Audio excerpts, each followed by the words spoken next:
That afternoon, for his latest crime against the Faith Houses, the barber surgeon Harold O'Shaughnessy was escorted from the town. It was a fine day for an execution. A fresh breeze made the pennants flap bravely on the stockade. Spring sunshine lit the treetops. The sky was eggshell blue. As O'Shaughnessy remarked to his jailer, things could have been worse. At least he wasn't going to be eaten in the rain. A festive crowd had gathered on the moat bridge. Some drank beer, others sipped coffee. Everyone ate slices of fruitcake provided by the Yeovil Women's Institute for the occasion. The ceremony itself did not take long. O'Shaughnessy was prodded with the poles of justice and cursed by the town elders. His clothes were daubed with yellow paint, signifying moral turpitude, and flecked with meat paste to encourage the attentions of wild beasts. Then he was made to stand on the expulsion stone just outside the gate, while the chief mentor gave the final declaration.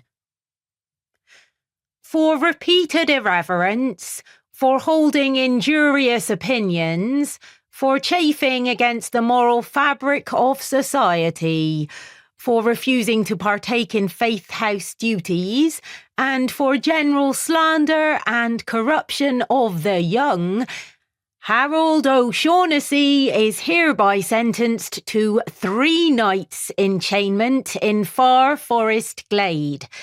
After 3 nights, if he is yet living, his soul shall be considered cleansed, and we shall welcome him back with open arms. The mentor finished. There was the briefest rustling as he folded up his paper. On his stone, the barber stared impassively at the sky, while the crowd below chewed their cake in wonder. 3 nights? 3 nights in the forest? One thing was certain, the Faith Houses really wanted to be rid of him.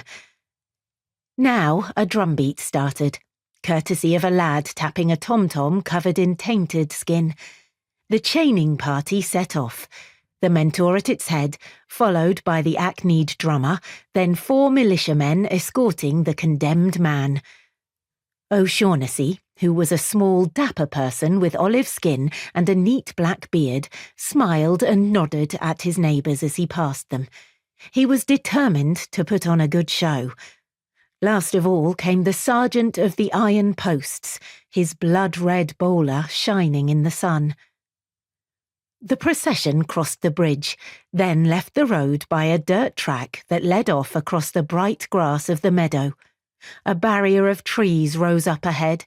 The path plunged into the forest, and the air became thick with the resinous odour of the pines. It was shady in the woods. The drum beat softly, and the militiamen drew their pistols. The barber's step faltered. They had to urge him on by yanking on his ropes. In due course, they reached the edge of the Safelands, where the path ended in a sunlit clearing.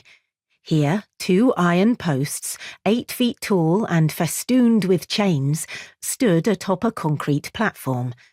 The glade was filled with wild scrub, with black rocks jutting from the soil.